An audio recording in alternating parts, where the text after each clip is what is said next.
Good morning and happy Saturday, you guys. It is Amanda and Barron with Kickin Cancer Cares on KSLM Radio, 104.3 FM and 1220 AM. Our sponsor for this first half is Oddmo's Pizza. Best pizza ever, hands down. We actually just had one of our boys' friends over that had never been over before, and we got Oddmo's, and he was like, holy smokes, this pizza is nothing like anything I've ever had. And it was his first experience with Oddmo's? Yeah, and it was like the barbecue chicken one that we had gotten, and he completely fell in love. And it was like, Oddmo's Pizza. Huge favorite in our household. So huge shout out to Mike for sponsoring this first half of our show. Yeah, we appreciate Mike for the whole time we've been doing this show. Yes. He's been here with us. Mm-hmm, he has. So, well, we have a wonderful guest that has driven up from Corvallis to be with us today. Vanessa Rutherford, welcome to the show. Thank you. So we're going to get a little bit more into her story, her son's story, how that all ties into the cancer, and then kind of some decisions she made in her life on how to help people moving forward. Okay, awesome. But our last guest came up from the Albany area, Crystal. Yes. Remember her conversation? Yes. She is a lot to do with like being in tune with your body, listening to your body, working with your body, feeding it not only just healthy stuff, but just positivity as well. Yeah. And so I love that because it works. It's real. Well, I think the phrase that she likes to use is intuitive healing. Yes. Which I think is a great... Your body is talking to you if you can hear what it's trying to tell you, and if you can be in tune with it. And I think she uses some hypnosis in what she does. Yeah. But I thought she did a great job with her conversation with us last time she was here. Yes, agreed. Sound, frequency, vibration. Yes. Yeah. All of that. It's all valuable stuff. Very much so. Actually, did you get a chance to actually go visit with her a little bit more down in her studio? I did the I try to get you into this. Here she comes. QHHT. I did do that. Okay. If you want to talk about healing past traumas, childhood traumas, I highly recommend connecting with her. It was life-changing. Okay. I spent about 3 hours with her during this session, and it felt like 15 minutes when you're done. Wow. Yeah. So I'm still putting it into perspective. Yeah. Well, it's a lot. It's a lot. There's a lot to digest. It was amazing. I do think it's called QHHT. I could be wrong. Don't quote me on that, but Quote her. Right. I'm just kidding. It's hypnosis, and I didn't go in with any knowledge. I didn't want to taint it, like how we all research everything. I didn't do any of that. I was like, I didn't even think that I could be hypnotized. I was. Yeah. So cool. It was, like I said, I'm still putting it into perspective now. Well, I think it stands for Quality Health Hypnosis Therapy, if I remember correctly. Something like that. I'm like, we won't quote each other on this. Yes, just do your research on it. Look into it. If you want to connect with her, it's Crystal Heart. I do believe it's Crystal Heart Meeker. But yeah, if you type her in Google, she comes up, but it's absolutely amazing. Yeah, I know you had a session planned with her, so I was just curious how that went. It's life-changing. Life-changing. That's cool. She was a wonderful guest to have there with us. Well, the other thing we've been doing, and I think you'll find this interesting, Vanessa, is we've got this magazine I found at Safeway or someplace called 100 Disease-Fighting Foods. This makes me so happy to see so much color, because that is the biggest thing I talk about with people is eating the rainbow. You've got to eat and the not rainbow. Skittles. That is not the rainbow. No, correct. So we've been going through this one at a time, just talking about these different healthy foods and how they provide health for us. And the one this week is bok choy. What an odd one. Have you had bok choy? I don't think so. Soups, like Yeah. Asian Okay. soups. Okay. Very common in Asian Got soups. Kind of has a cucumber look to it. Okay. The stalk, and you can see a picture of it there with the top on it. Okay. It's really good. Yeah. It says there is a mounting evidence that cruciferous vegetables like bok choy reduce the risk of cardiovascular disease and a few types of cancer. In addition to giving you potassium, fiber, and vitamin C and B12, they deliver antioxidants called indoles. I think that's right. That inhibit inflammation and protect cells from DNA damage. Okay. So, and I know inflammation is the cause for so many of the things that are wrong with our bodies. So, as a person that is kind of in the medical field, what are your thoughts on bok choy, Vanessa? Any thoughts? Bok choy I haven't looked into, but I think it's become a hot word to like antioxidants, which is interesting because they're in our good foods, and that is what is feeding our body. So you can either feed your body the good things or the bad things, and that impacts how our cells divide and are protected. And actually, when we kind of jump into the biotech side of things, that is a huge piece of what I look at with people is their antioxidant health. We actually have a way to measure that in about 15 seconds, which is really cool. Okay. Because I can even break out a little graphic if you want, but antioxidants surround your cells. So inside each cell is the stuff that we're trying to protect, that nucleus, so that every time it divides, we want it to be healthy so that it's not replicating a bad cell. So when it's healthy and protected, it replicates again, because that's what our cells do. They divide and replicate. And when it replicates again, it's healthy. It's the healthy version of that. Right. So when you don't have enough of these antioxidants, which kind of act as little pieces of armor, if you will, to surround that cell, then you have free radical damage, which is all the things that are happening around us every single day. The sunshine, bad food, anyone that smokes or has radiation exposures, just normal cellular process. So when we breathe, we create like cellular processes that happen. Think of it as like exhaust from a car, right? A car is driving and it makes exhaust. Inherently, it's driving, it's doing the good thing, but bad things come out. Same thing with our body. We have metabolic processes that kind of lead to some cellular breakdown. So if we have enough of the good things from food, which is where a lot of it comes from, then we can protect that cell from all of the normal wear and tear and damage or excess damage coming in.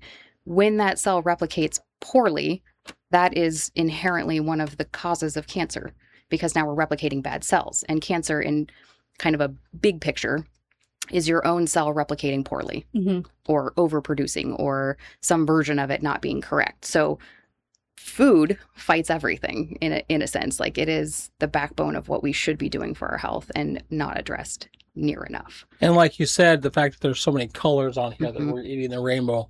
How many times have we heard that on the show, eating the rainbow? It's a big one. Well, I think it's interesting that you talk about the effects of free radicals and our cells, because it always made sense to me. It made more sense to me why adults might have problems. It makes a lot less sense to me why kids might have problems. Yeah. And that really ties into your son's story. So I wanted to give you some time to kind of talk through your son. And for those that are listening on the radio, make sure to go to YouTube on Monday. Go to Kickin Cancer Productions, and you'll actually see Cordell, who's here with us. We commented that there's not a whole lot he's going to remember from these days, but you told me that he started off great kid. You went in for your 9-month visit, and that's where things began to change. Yeah. It was about a month before his 9-month visit. Like, when he was born, and like for every checkup prior to that, it was like, your son is perfect, right? That's the words that every parent wants to hear, is like, oh, he's doing great. He was over 100 percentile in all of the things that they were asking, height, weight, his developmental milestones, all of those things. And then between 8 and 9 months, he just kind of started to decline. And as a first-time mom, like, I didn't know what that meant. Like, we thought teething, like, we didn't know what was going on. And when you say decline, what was going on? Like, he wasn't responding to things, or what decline was happening? He used to be like a really good eater. Like, he could put some food away. And he just wasn't eating as much. He was so grumpy, which was not our normal kid. Like, he was always a happy, bubbly, like, smiley baby. And he just kind of got grumpy. And so we were like, oh, maybe he's teething. We tried all the tricks we knew about teething, like elevating the mattress and like everything we could find from people, giving him stuff to chew on. And it got probably the week or two before his appointment, because we just left his 9-month appointment. We're like, we'll just check in with the doctor then. He literally, like, I couldn't lay him down. He would scream and cry. And so he lived in a front pack on me, which was so hard as a mom, because you're just like, I can't get anything done. Like, I can't put him down. I couldn't even, like, if I had him on the front pack and sat down, he'd start crying. So I had to, like, pace the house. I finally figured out you could sit on a yoga ball, and his feet were dangling, and he didn't know he was sitting. Okay. But he just grumpy kid. And that was not our son. Like, he started to crawl prior to this, and then just kind of wanted no effort in crawling. So we knew it was pain. Is that what was causing the problem? Part of it was pain, and actually, as we get into the story, it was his blood pressure. He was stroke level of blood pressure. Oh wow. The type of cancer that we found that he had engulfed a kidney, and so a lot of our blood pressure regulation comes from our kidneys, and so a lot of things were impacting his blood pressure, and it was like so high that anytime you would lay him down, that would probably have given him a massive headache, is our assumption, right? We can't ask a 9-month-old. Right. But that was kind of the theory as to why he was so crappy. What a difficult time, because especially as a new mom, you're trying to think, okay, what can all of these be? Right. What am I doing wrong? What more things can I try? Like, we don't think it's something more serious like that. Like teething probably would have been my exact guess as well. Yeah. So, Yeah, nobody thinks cancer. Right. Yeah. That's not the guess anyone has. No. Well, and Amanda went through a similar situation with a newborn that they just don't know what's going on or how to communicate what's happening. Mm-hmm. Yeah, definitely. So then you guys went to your 9-month checkup appointment. Yeah, and it snowballed.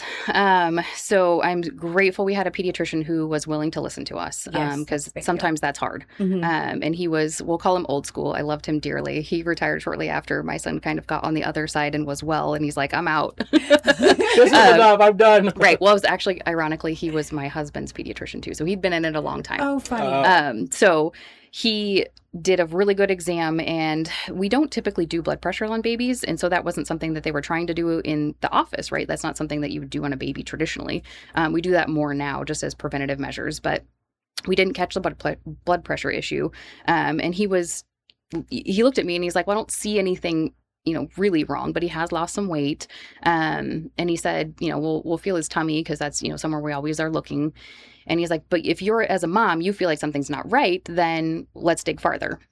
So he's sitting there and he's feeling his tummy, and he just kind of gets this whitewashed look on his face. And he's like, we feel something, like there's something going on. Never good when your doctor gets a white look on his face. No, it is not. You want the coat to be white, not the face. It's always hard. And, just kind of reflecting back. Oh, sorry, I moved away from the mic. Reflecting back, it's always hard just because you kind of get into this, it's not me. Like, it's never going to be me that has that diagnosis or that moment. And sorry, I said I wasn't going to cry. I'm going to cry. It's just really hard when you have a doctor kind of look pale and confused. And childhood cancer isn't super common, but it's becoming more common, unfortunately. And he felt something in his abdomen, and he's like, our best case scenario is it's stools, right? It's maybe he's constipated, but he's like, I'm just concerned enough that I want to send you for an ultrasound. So he's like, I'm sending you now. Wow. I'm concerned enough where you're just going over. Straight there. It wasn't too far from the hospital. He's like, you're just going to the hospital imaging center. Go there. So we get there, and I call my husband on the way, and he meets me, and we sat down for the ultrasound, and sweetest lady ever, but they can't tell you anything. Right. The ultrasound techs aren't allowed to tell you anything. Mm-hmm. What she told us us a few times too, haven't we? What she told us was, don't leave the hospital. Well, that's a good enough code that there's a problem. And we're like, what does that mean, right? I can't leave the hospital. Like, this isn't even, like, we're not here for a hospital appointment. We're just here for an ultrasound. And then we leave, and you'll let us know the results. Right. And then your doctor will call you in a week, right? No. Mm-hmm. She said, don't leave till your doctor calls you. And we barely got out of the room before we got the phone call and what was going on. And basically, it kind of snowballed from there. They found a very large tumor in his abdomen. We were sent then to, get CT scans at the hospital. It was finally found that his blood pressure was really that high. At one point, someone tried to measure his blood pressure, but he was mad and crying and upset. And they're like, oh, it's that high because he's crying. It's not accurate. Right. And then when they had him under sedation, they were like, it is that high, which then became a very emergent situation. They started talking to OHSU because we lived in Eugene at the point. They started talking to Dornbecker Hospital, and their Panda team was on the way down, and they were kind of back and forth on whether or not life flighting him was the right direction versus driving him. And so it ended up they sent a drive team down, and we kind of sat in the hospital and waited for them to get there. And you said the blood pressure was because the tumor was pressing against his kidney? Yeah, so it engulfed one whole kidney and actually crossed midline and was pushing on the other. So it was about the size of a grapefruit in a 9-month-old. Which doesn't leave a lot of room for much else in there. Yeah. Yeah.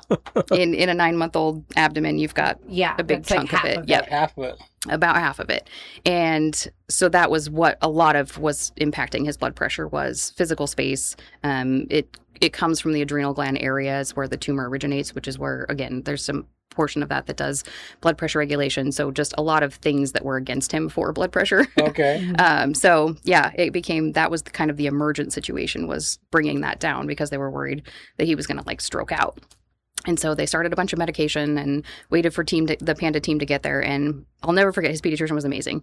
He stayed with us. And pediatricians don't do that. Right. He met us at the hospital, and he stayed in the hospital room with us until the Panda team took us out the door. He was that concerned. He was that concerned, and he was just such a just a kind soul that you would do that, because typically you'd let the hospital team take it over.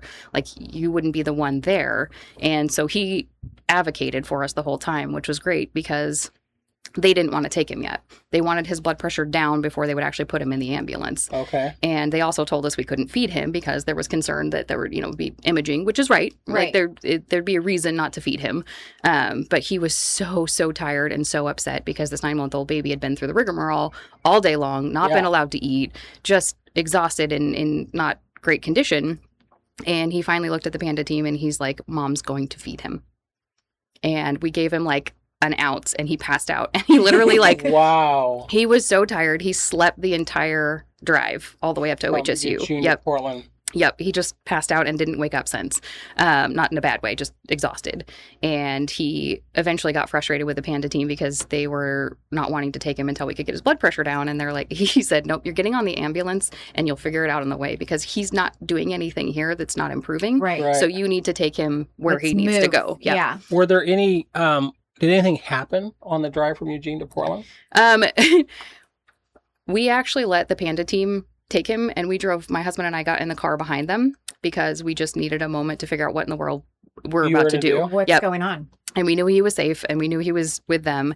And they told us on the way that they were going to have to pull over a couple times, not to be concerned, because their blood pressure medications could not squeeze an infant hard enough to get that blood pressure. Okay. And so to get his blood pressure, they had to do it manually. And that's the reason they wouldn't leave. So that was the reason they didn't want to get in the ambulance yet, is they had to do it manually.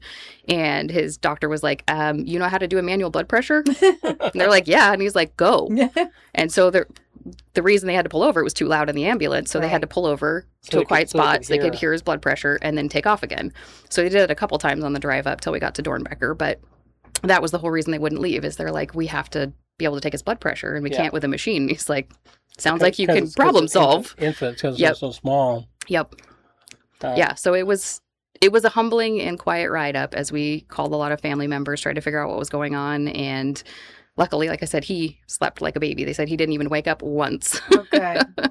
So at least he got a little rest before. Well, that definitely rocked your world, I'm sure, with you and your husband when you went in for that visit. Oh, yeah. It kind of changes your life.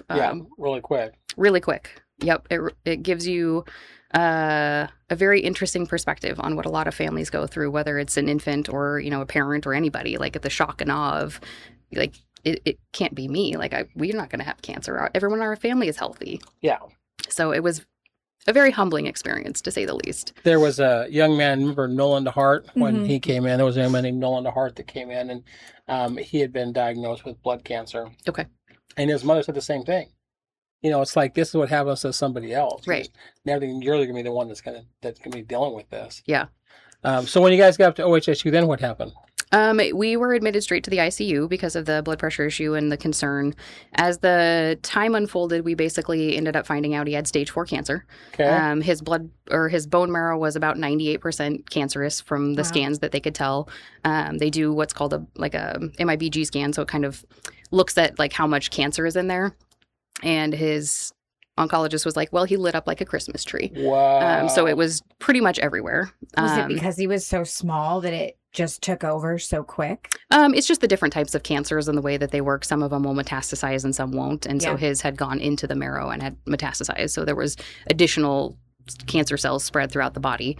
And it was stage 4. Wow. Correct. And what type was it again? Neuroblastoma, which everyone hears neuro and thinks brain, but it's actually adrenal tissue, which is also kind of part of the neural tube. So it's neuroblastoma, but yeah. So the nervous system, basically. Yeah, but it's a gland near the kidney is where it originates usually. Gotcha. And for childhood cancer, it's not uncommon, but it's not common to get cancer. So yeah, I think that the research I've done, your brain cancer and your blood cancer, your two very common childhood cancers. Yeah. So that's not a really common childhood, which on the downside, that means it's not as highly researched as the other cancers. It is a common childhood cancer. It is not common to have childhood cancer. So of the childhood cancer, it is actually kind of common to have neuroblastoma. Okay. We were very blessed because it actually, your survival rate has to do with your age, based on all the studies. And so being so young, he had a much better chance of having like remission and survival than if you are, above a couple years old and get diagnosed with it. It's much more So the traumatic. earlier diagnosed, the better. Yes. Yes. And he's 16 now. He is 16, happy, healthy, and That's awesome. he has 2 kidneys, which throughout the journey they were proposing surgery as the first thing to do to bring his blood pressure down, and that was not a safe option. But that was the plan. And the morning of surgery, our oncologist walked in, and he's just the best man ever. I love the man. He is now retired, but he said in the most calm voice that surgery is off because it's not safe. And the original plan was to take the kidney that it was affecting the most and try to take some of the tumor out to bring his blood pressure down because medications weren't really working. And his oncologist did not feel that was a good idea. And when I had asked the surgeon about it, he looked at me and said, or I had asked him, like, what is the chance that he doesn't come out? Like, we know it's a high risk surgery. And he said there's a real possibility that he will not make it out of surgery. Wow. Yeah. So I was very glad when the oncologist was like, that is off. That's not what we're doing. It's not a safe enough option. So they said chemo first, shrink the tumor, and then we'll see where we go from there. So we did chemo and waited for what they call tumor lysis syndrome to happen, which is where the breakdown of all of the cells in the body, the bad cells that we're killing, cause so much toxic waste in the body that they get very sick. And we have to then treat them as if their entire body is toxic. And we waited, and it never happened. So he didn't get that toxic situation going on. No, nope. God is so good. Everything, yeah, amen to that. Wow. Everything that happened with him was just divine. We're so blessed. So, how many rounds of chemotherapy did he have to go through? To be honest, I didn't count. Wow. Which is so funny because people are always like, oh, how many rounds? And numbers are not my game. Like and enough. so, yep, it was enough. We had a couple extras. So the plan, we did his treatment plan, and then we ended up with a couple extra because the tumor itself was dying and had been pretty much, there was like a small part that would still light up in those scans, but most of the tumor was, broken down enough that we didn't feel it was cancerous. It was just dead tissue. Yeah. But his bone marrow took a couple extra cycles to clear. I would imagine and so we ended up with more than the original plan, but it's not uncommon as you kind of treat cancer to, ebb and flow and adjust as you go.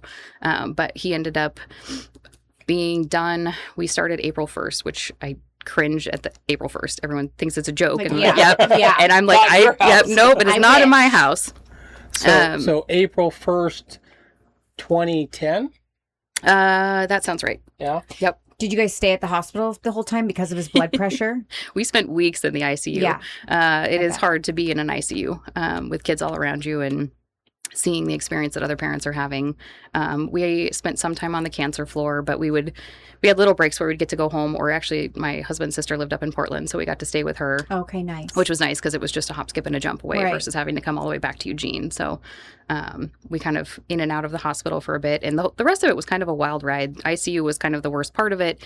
And then everything from there, it was just, again, God is so good. He literally got better. He felt better. He wasn't as sick. Every time they were like, oh, this bad thing is going to happen, it didn't happen. And his nutritionist actually came in once, and she's like, I'm putting his growth chart on our wall for inspiration because every other kid is, dropping off. Yeah. And he's still climbing. And it's because his body just feels so much better, and he's in a better place as his body's starting to heal from the cancer. So again, just crazy blessed in how the journey went from there. Yeah. Were there follow-ups afterwards that you had to go back and make sure that the cancer hadn't come back? Yep. Lots and lots and lots of follow-ups. Yeah, we went through all of the follow-ups, and it was always holding your breath as you kind of wait to see whether another scan, like he's been scanned so many times, he's probably radioactive. Ironically, actually, that's what they inject into you for those scans is a radioactive substance so that it light up. Yep. So we always joke when they come in the syringe that's lead lined and like kind of hesitant to inject this into somebody. I'm like, you're putting that into him. Right. And then we actually couldn't touch his diapers for a couple days because there was, radioactive stuff in it, and you're just like, oh, this is fun.